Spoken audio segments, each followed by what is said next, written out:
ಸಾಯಿಲ್ವಾ ಬದುಕಿದ್ದೇನಾ? ಅಯ್ಯೋ ದೇವರೇ, ನಾ ಸತ್ತಿದ್ದೇನೆ ಅಂತ ಭಾವಿಸಿಕೊಂಡಿದ್ದೆ. ಕುದುರೆಯನ್ನು ಏರಿಕೊಂಡು ವ್ಯವಹಾರ ಮಾಡಬೇಕಂತ ಹೊರದ ಪ್ರದೇಶದಲ್ಲಿ ಮುಂದೆ ಬರುತ್ತಿರುವಾಗ ವಿಶೇಷವಾದಂಥ ದೊಡ್ಡ ಚಂಡಮಾರುತ ಬಂತು. ಚಂಡಮಾರುತಕ್ಕೆ ಸಿಲುಕಿದಂಥ ಕುದುರೆ ನಾನು ಯಾವ ಕಡೆ ಹಾರಿ ಹೋಗಿದ್ದೆ ಅಂತ ನನಗೆ ಗೊತ್ತಿಲ್ಲ. ಕೈ ಬಿಟ್ಟೆ, ಕಾಲು ಬಿಟ್ಟೆ, ಹಗ್ಗ ಬಿಟ್ಟೆ, ಆಮೇಲೆ ಕೆಳಗೆ ಕಡಿಮೆಯಲ್ಲಿ ಬಿದ್ದು ಬಿಟ್ಟೆ. ಬಿದ್ದು ನೋಡ್ತೇನೆ, ಕಣ್ತರೆಯುವಾಗ ನಿನ್ನನ್ನು ಕಂಡೆ. ಓ ಪುಣ್ಯಾತ್ಮನೇ, ನಾನೇ ನಿಮ್ಮನ್ನು ರಕ್ಷಿಸಿದ ನನ್ನ ಪ್ರಾಣ ಉಳಿಸಿದಂಥ ಪುಣ್ಯಾತ್ಮನಿಗೆ ಎಲ್ಲಿಂದ ಬಂದೆ, ಯಾರು ನಿನ್ನ ತಂದೆ, ಇನ್ನು ಇಲ್ಲಿ ಕೈಯಲ್ಲಿ ಮುಂದೆ ಹೇಳ್ತೀಯಾ?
ಸಂದಿಗ್ಧತೆ ಒಳಗಾಗುವುದುಂಟು. ಸರಿ, ಹೇಳುವುದಕ್ಕೆ ತುಂಬಾ ವಿಚಾರ ಇದ್ದಾಗ ಯಾವುದನ್ನು ಹೊಂದಿಸಿ ಹೇಳಿ ಎನ್ನುವುದಾಗಿ ಒಂದು ರೀತಿಯ ಕಷ್ಟ. ಹೌದು, ಹೇಳುವುದಕ್ಕೆ ಏನೂ ಇಲ್ಲದಾದಾಗ ಏನನ್ನು ಹೇಳಿ ಸೇರಿಸಿ ಹೇಳುವುದು ಅಂತ ಯೋಚನೆ ಮಾಡಬೇಕಾಗ್ತದೆ. ಹೇಳುವುದು ಅನಿವಾರ್ಯವೇ. ಹೌದು, ಕಾಣುತ್ತಾ ಇರುವಂತಹ ಆಕಾಶ ಅದುವೇ ಸೂರ್ಯ ನನಗೆ, ನಿಂತಿರುವಂತಹ ನೆಲ ಇದುವೇ ಹಾಸಿಗೆ ನನಗೆ, ಸಾಣು ಗಿರಿಜೆಯರು ನನ್ನನ್ನು ಪೊರೆದವರು ಅಂತ ಹೇಳಿದ್ರೆ ತಪ್ಪಾಗ್ಲಿಕ್ಕೆ ಇಲ್ಲ.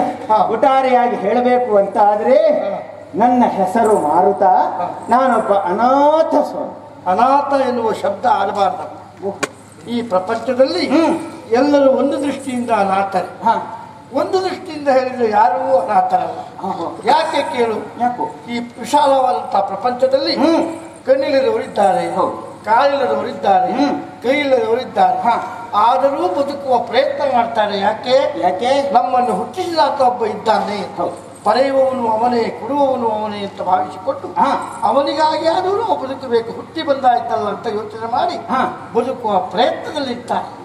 ಅವರೆಲ್ಲ ಅನಾಥ ಅಲ್ಲವೇ ಅಲ್ಲ. ವಿಚಾರ ಮಾಡಿ ನೋಡು. ಏನು ಹುಟ್ಟಿಸಿದವ ಯಾರನ್ನಾದ್ರೂ ಒಬ್ಬರಿಗೆ ಹುಲ್ಲನ್ನು ಮೇಯಿಸಿದ್ದ ಇಲ್ವೇ ಇಲ್ಲ. ತಿನ್ಲಿಕ್ಕೆ ಏನೂ ಇಲ್ಲದೆ ಹುಲ್ಲು ತಿಂದಾರೆ ಅಂತ ಕೇಳ್ತೀನಿ? ಇಲ್ಲವೇ ಇಲ್ಲ. ಯಾರ್ಯಾರಿಗೆ ಏನೇನು ಕೊಡಬೇಕು, ಎಷ್ಟೊತ್ತಿಗೆ ಏನೇನು ಕೊಡಬೇಕು ಅಂತ ಅದನ್ನು ಕೊಟ್ಟೇ ಕೊಟ್ಟ. ಗೊತ್ತಾಗುವಾಗ ನಮ್ಗೆ ಗೊತ್ತಾಗ್ತದೆ ಅಷ್ಟೇ. ಕೆಲವು ಹೊತ್ತಾದ ಮೇಲೆ ಗೊತ್ತಾಗ್ತದೆ, ಕೆಲವು ಹೊತ್ತಾದ ಮೇಲೂ ಗೊತ್ತಾಗುದಿಲ್ಲ. ಆದ್ರೆ ಹಿನ್ನೆಲೆ ಒಬ್ಬ ಪರಮಾತ್ಮ ಇದ್ದಾನೆ ಎನ್ನುವ ಮಾತು ಸತ್ಯ. ನಮ್ಮನ್ನು ಉಳಿಸುವ ಹಠ ಅಂತ. ಯಾಕೆ ಈ ಮಾತನಾಡಿದ್ದೇನೆ? ಯಾಕೆ ನೀನಿಲ್ಲಿಗೆ ಬರ್ತೀಯ ಅಂತ ನಿನಗೆ ಗೊತ್ತಾ? ಇಲ್ವೇ ಇಲ್ಲ. ನಾನಿಲ್ಲಿಗೆ ಬರ್ತೀಯ ಅಂತ ನನಗೆ ಗೊತ್ತಾ? ನಿರೀಕ್ಷೆ ಇದೆ. ನಾವಿಬ್ಬರು ಒಂದಾಗಿದ್ದೇವೆ. ಇದರ ಅರ್ಥ ಏನಂತ ಹೇಳಿದ್ರೆ ನಮ್ಮನ್ನು ಒಂದುಗೂಡಿಸುವುದಕ್ಕೆ ಹಿನ್ನೆಲೆ ಒಬ್ಬ ಇದ್ದಾನೆ ಎನ್ನುವ ಅರ್ಥ.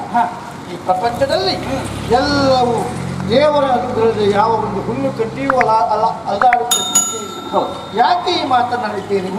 ವಿಶೇಷವಾದಂತ ನೀನೇ ಹೇಳಿದೆಲ್ಲ ಅಂಬರ, ಅದಕ್ಕೆ ಕಂಬಗಳುಂಟ? ಇಲ್ಲವೇ ಇಲ್ಲ. ನೀನು ಒಂದು ಮದುವೆ ಮಂಟಪಕ್ಕೆ ಹೋಗಿ ನೋಡು. ಹೌದಪ್ಪ, 16 ಕಂಬಗಳಿರ್ತವೆ. ಅಲ್ಲ, ಅದರ ಅರ್ಥ ಅದೇ. ಪ್ರಪಂಚದಲ್ಲಿ ಯಾವುದನ್ನು ಅದು ಪಡೆಯಬೇಕು ಅಂತ ಆದ್ರೆ ಪರಮಾತ್ಮನ ಅನುಗ್ರಹ ಇಲ್ಲದೆ ಏನು ಸಾಧ್ಯ ಆಗುದಿಲ್ಲ. ಒಬ್ಬ ಬಾವಿ ತೋರ್ತಾನೆ, ನಾವು ಬೇಕಾದಷ್ಟು ಖರ್ಚು ಮಾಡಿದ್ದೇವೆ ಅಂತ ಹೇಳ್ತಾನೆ. ಸತ್ಯ ಹೇಳ, ಬಾವಿಗೆ ಖರ್ಚು ಮಾಡ್ಲಿಕ್ಕೆ, ಕಲ್ಲು ಕಟ್ಟಲಿಕ್ಕೆ ಅಂತ ಬೇಕಾದ ವ್ಯವಸ್ಥೆ ಮಾಡ್ಲಿಕ್ಕೆ ಹಣ ಇರ್ಬೋದು.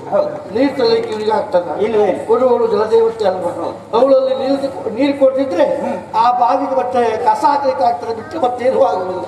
ಆದ್ರೂ ನಮ್ಮದ್ದು ನಾವು ಮಾಡಿದ್ದೇವೆ ಅಂತ ಹುಚ್ಚು ಕೆಲವರಿದ್ದಾರೆ. ಅವ್ರಿಗೆ ಏನು ಗೊತ್ತಿಲ್ಲ, ಮಂಡ್ಯ ಸರಿ ಇಲ್ಲ ಅನ್ನೋದು ಆಗ್ತದೆ. ಅದಕ್ಕಾಗಿ ಹೇಳುದು ಯಾಕೆ, ಈ ಪ್ರಪಂಚದಲ್ಲಿ ದೇವರ ಅನುಗ್ರಹ ಇಲ್ಲದೆ ಏನೂ ಆಗುದಿಲ್ಲ ಎನ್ನುವ ಮಾತನ್ನು ಆಡ್ಲಿಕ್ಕೆ ಆಗ್ತಾ ಇದ್ದೇನೆ. ಹುಡುಗ, ನೀನು ನನ್ನ ಪ್ರಾಣ ಉಳಿಸಿದ, ಜನ್ಮ ಕೊಟ್ಟವ ದಾತ, ಅನ್ನ ಕೊಟ್ಟವ ದಾತ, ಆಶ್ರಯ ಕೊಟ್ಟವ ದಾತ ಅಂತ ಹೇಳ್ತಾನೆ. ಅಂದ್ರೆ ತಂದೆಗೆ ಸಮಾನ ಅಂತ ಅರ್ಥ. ಆದ್ರೆ ನಿನಗೆ ನಾನು ತಂದೆ ಅಂತ ಹೇಳಿ ವಯಸ್ಸಲ್ಲಿ ನೀನು ಚಿಕ್ಕವ, ನಾನು ದೊಡ್ಡವ. ಮಗ ಅಂತ ಹೇಳಬಲ್ಲ. ಯಾಕೆ? ಮಗನ ಸಮಾನದ ಪ್ರಾಯದಲ್ಲಿ ಇದ್ದವನು ನಾನು ಮಗನನ್ನು ಕಳೆದುಕೊಂಡಂತ ಒಬ್ಬ ನತದಷ್ಟ ಅಪ್ಪನಪ್ಪ. ಹೌದಾ?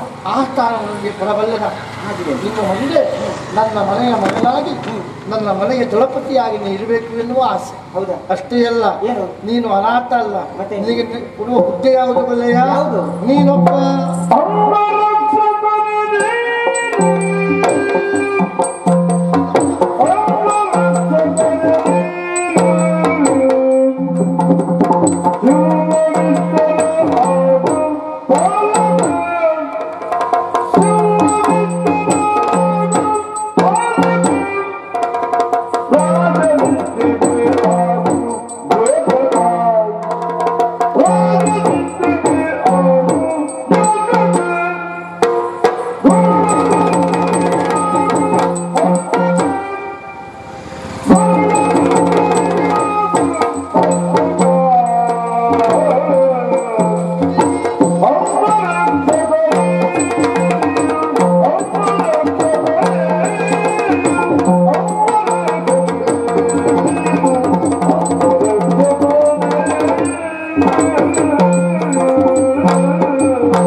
ಈ ಅರಸನಿಗೆ ನೀನು ಅಂಗರಕ್ಷಕ, ಈ ದೇಶದ ಪ್ರಜೆಗಳಿಗೆ ನೀನು ಅಂಗರಕ್ಷಕ, ಈ ಪೀಠಕ್ಕೆ ನೀನು ಅಂಗರಕ್ಷಕ.